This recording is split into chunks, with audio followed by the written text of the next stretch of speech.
Hello, I'm Char, Charlene Flores. If you're new here, this is my channel. I restarted it last week. I tried YouTube last year, came back, and here I am.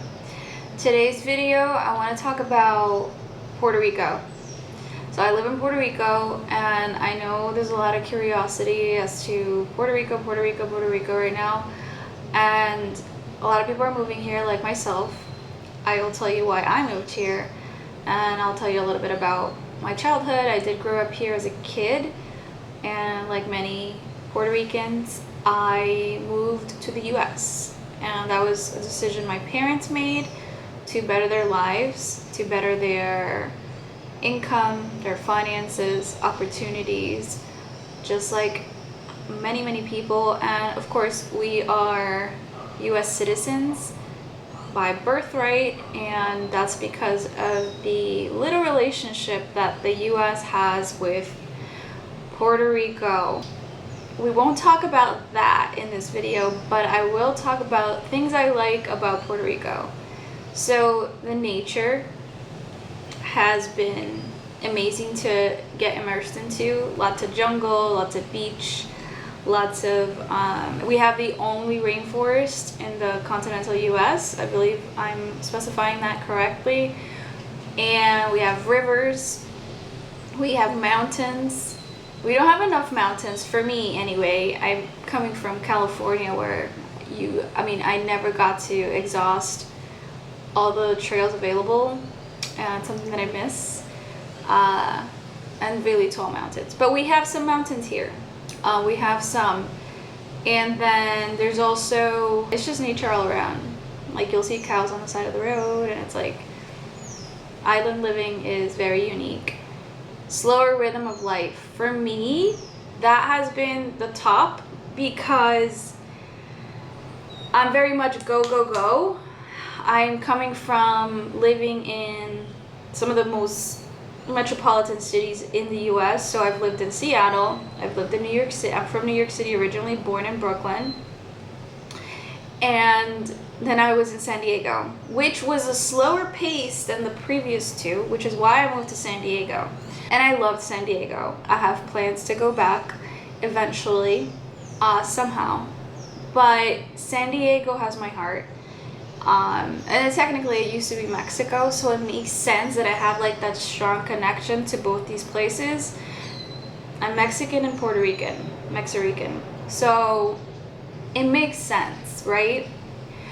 So anyway, San Diego was awesome. I would have stayed there my whole life, but as a single female who wants to get ahead. But what I wanted was to check off, I guess, a goal off my list, which was to buy a house. And I'm 37 years old, so for me, I was like past due. There is no specific time that anyone should do anything, but in my mind, I was overdue for buying a house. So that was just a personal goal for me. I'm not saying people need to buy a house. I wanted to invest in something. I wanted to put my money somewhere where it could grow. And granted, having a house requires investment, money upfront, and maintenance. So it's not a walk in the park. And so I was looking at houses in San Diego. Well, not even houses, because the houses I didn't even look at. I did look at some townhomes and things like that to sort of plan to rent out one unit and then live in the other and pay the mortgage that way, just to invest in some. Investment was my reason to come here. And it's hard to like come here and see what's happening and have the means to do that when many people who live here cannot. But I'm Puerto Rican. My family went through a lot of sacrifices, and so these are two people who went somewhere else to make a life. And so for me to come back, it's like, I remember telling my mom, I was like, is it gonna be bad that I go back? Like, I felt uneasy about coming back, because I do have a good salary. I do make significantly more than many people on this island do, And so I didn't want to be an addition to the problem. So my mom was like, ay, eso no importa. Like, who cares? Like, you're Puerto Rican. And I am. So I'm just standing on that ground, and there are many Puerto Ricans here who think like, oh, you're a gringa because you left, you came back. You didn't stay here the whole time. But I won't argue with those people. I know where those statements come from, a place of pain and hurt and just suffering. It's sad. It's not easy here. There aren't jobs, but I will say that you are a U.S. citizen. You are able to get jobs that are outside of here, and maybe that's where people just don't want to make that extra effort to do so. And I know it's hard. I know it's not easy. I was in the 3rd grade when we moved. I felt like an alien. Came from Puerto Rico, and I didn't speak English. Yeah, I didn't read English. And anyone that speaks to me wouldn't think that my first language was Spanish, or that was the first language that I learned how to read and write. But it was. And yeah, sure, now people are like, you sound like a white girl. Sure. Whatever you want to categorize me as, or whatever you're seeing is more a reflection of you, and I'll leave it there. What else do I like about Puerto Rico? Sunlight year-round. Strong family and community culture.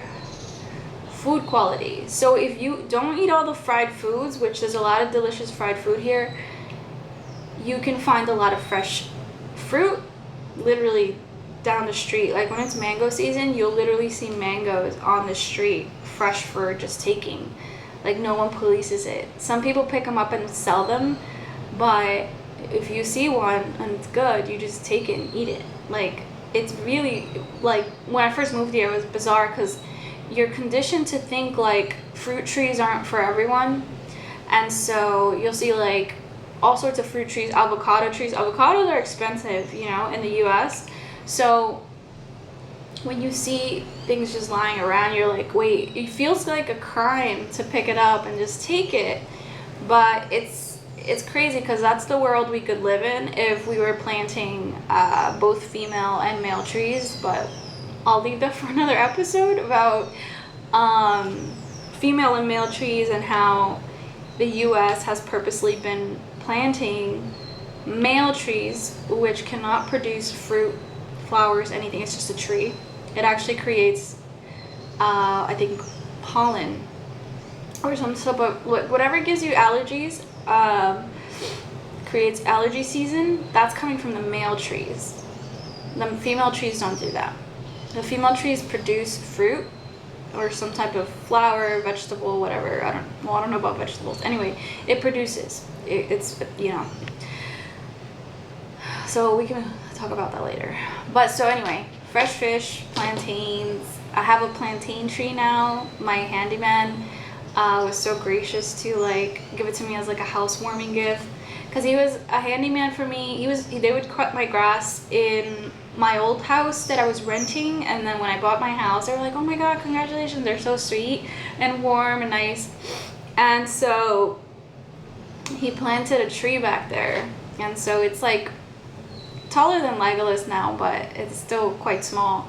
And no plantains yet, but it's there. I was like, it's my own. And then coconut everything, which I'm a coconut girl, and coconut water, coconuts, just coconuts. I love coconuts, and literally they're everywhere here.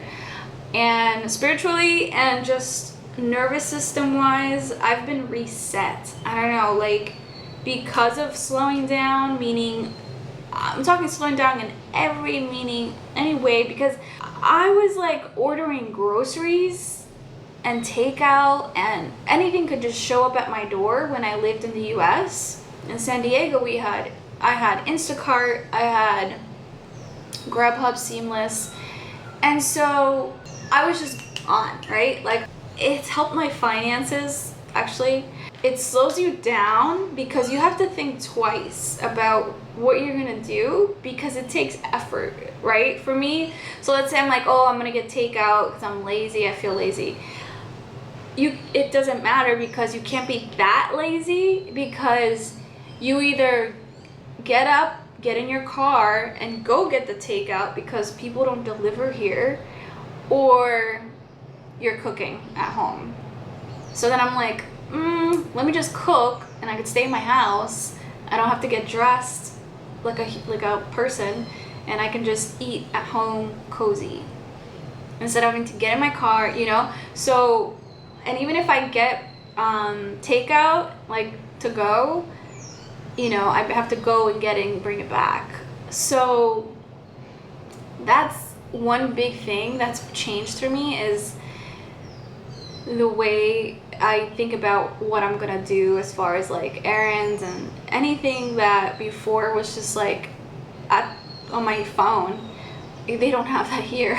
And I think they have it in San Juan, but not here on the west side. So I'm saving money. The bad things I don't like.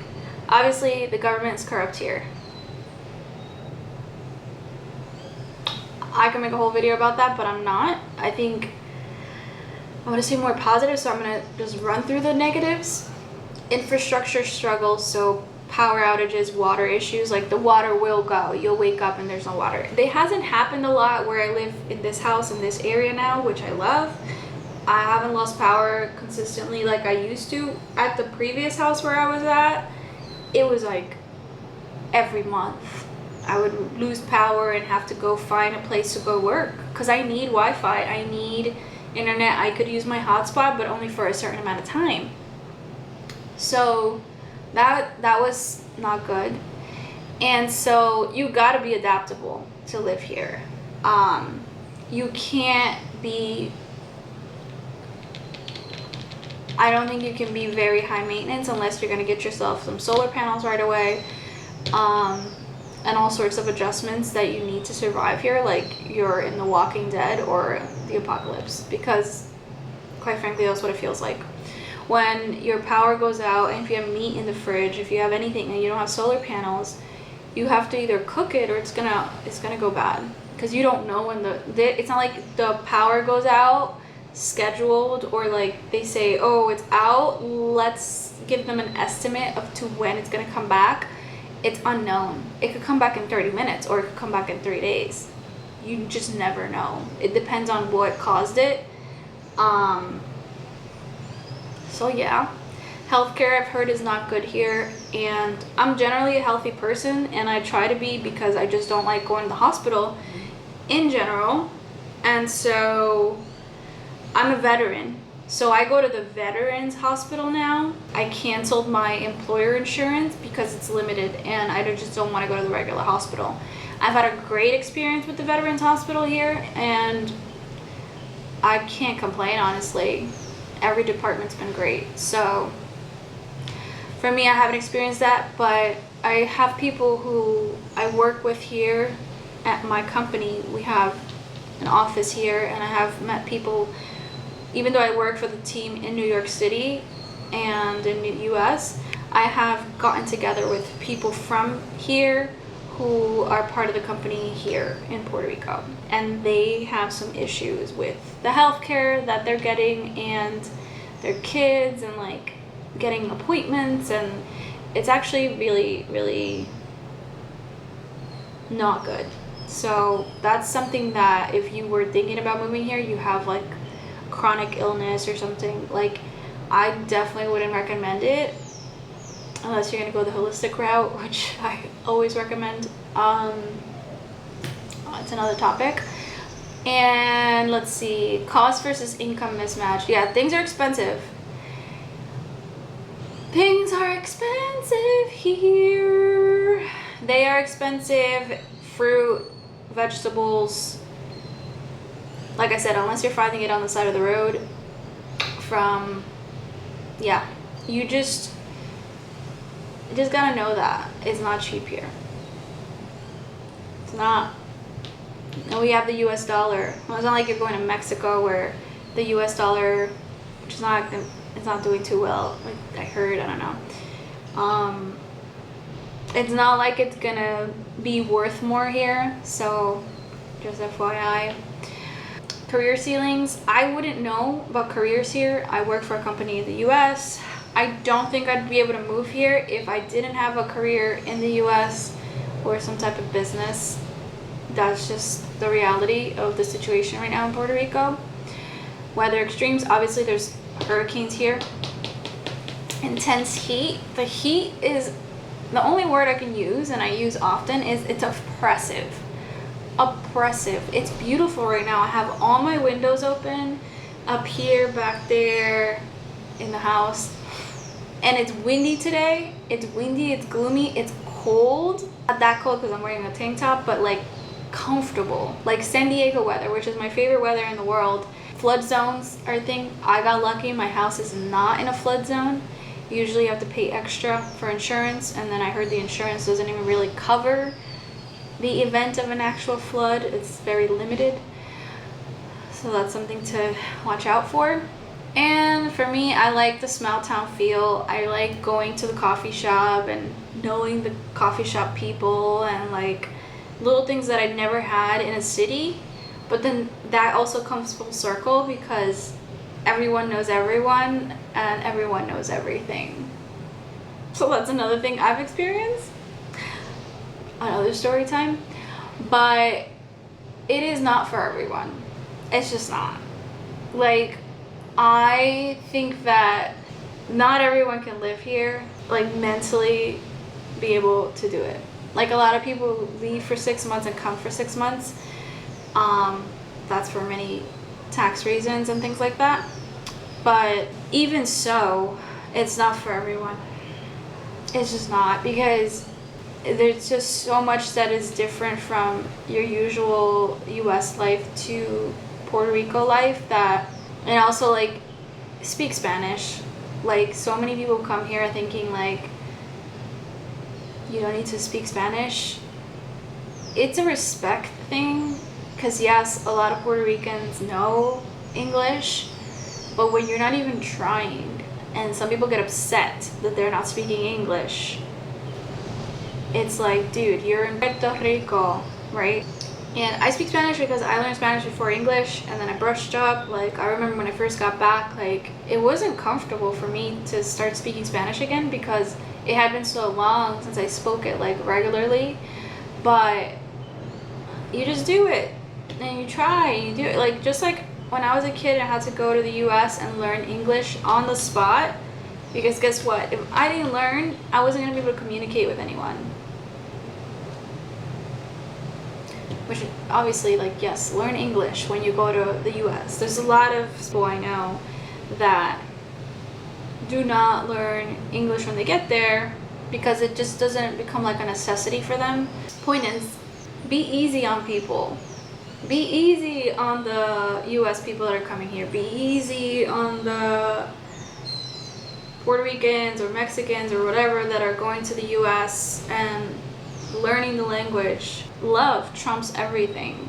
Love trumps all. And so when you are judging people, making fun of people who have an accent, or the person has an accent because they know another language, not because they're stupid. So just keep that in mind. So anyway, I'm gonna cut this here. I don't know if this video is like way too long, but I might have to cut it or not, I don't know. And yeah, that's today's post. I might make some video. I think I'm gonna start batching content so I could just record everything at once. So don't judge me if I'm wearing the same clothes in the next couple of videos, okay? Thank you.